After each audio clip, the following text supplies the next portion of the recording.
Hello everybody, this is James Braithwaite at Braithwaite Physiotherapy here in Toronto, and we're going to talk to you today in our third installment on our series on tendinitises, tendinopathies. Today we're going to talk about a condition called Quervain's Tenosynovitis, which is actually a tendinitis of a couple of tendons in your wrist. There's other things going on too. There's some thickening of a retinaculum, which is a little soft tissue bracelet you have going across your wrist that thickens and tends to entrap the tendons. But that's something that we can talk about if you ever have questions about your case specifically. Let's call it a tendinopathy of these two specific tendons in your wrist. I tend to see it a lot in surprisingly new moms, because new moms have a baby, they're lifting a lot like this, and that repeated action tends to put a lot of stress through these two tendons going through the wrist. You end up with this inflammation and this pain across the sort of, this is called the radial side of your wrist, this radial aspect of the wrist going into the thumb, like a resisted thumbs up tends to hurt.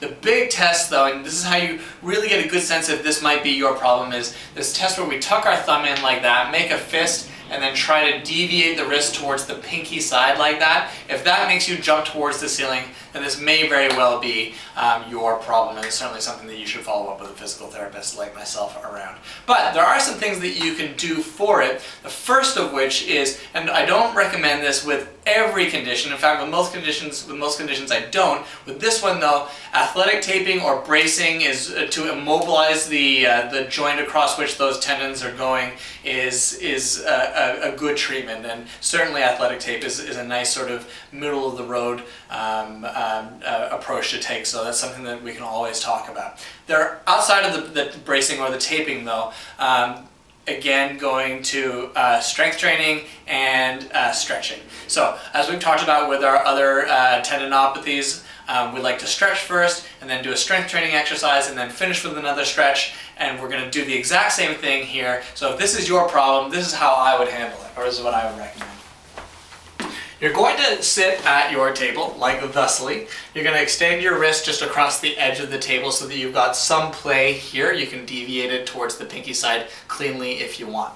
The first thing that you're going to do is you're going to tuck that wrist in, right? Or tuck that thumb in. This is not a wrist, it's a thumb. Tuck that in like so, and just deviate ever so slightly until you feel a light stretch. So remember, that's 4 out of 10. We're not trying to set new records here. 4 out of 10 intensity on the stretch. Hold that for between 30 seconds and 2 minutes and do that 3 times, okay? 30 seconds to 2 minutes, 3 times. Then what you're gonna do is you're gonna get a little weight in your hand. We're gonna pick what are we gonna pick? Let's pick a 1 pound Pilates ball, I like that. It can be anywhere between 1 and 5 pounds. For our purposes here, we've got 1, okay? You're gonna set yourself up in neutral and you're going to slowly let that weight drop down, help up with the other hand, let the weight fall down, help up, let the weight fall down, and you'll notice I'm doing it in a controlled manner. 10 of those, okay? That's a set. You do 3 sets, and then finish it off like we do with all of our other tendinopathy type problems with more stretching. 3 stretches, thumb is tucked in, closed fist around, deviate till you get 4 out of 10 discomfort, 30 seconds to 2 minutes, just like we did initially, and do that 3 times, okay? So it's stretch, strengthen exercise, and then stretch again.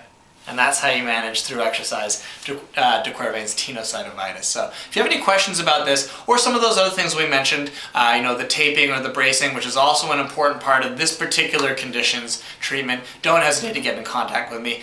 Always happy to answer those questions. If you have questions about anything else, you can also ask me about that. So I look forward to hearing from you. I'm James Braithwaite at Braithwaite Physiotherapy in Toronto. Have a great day.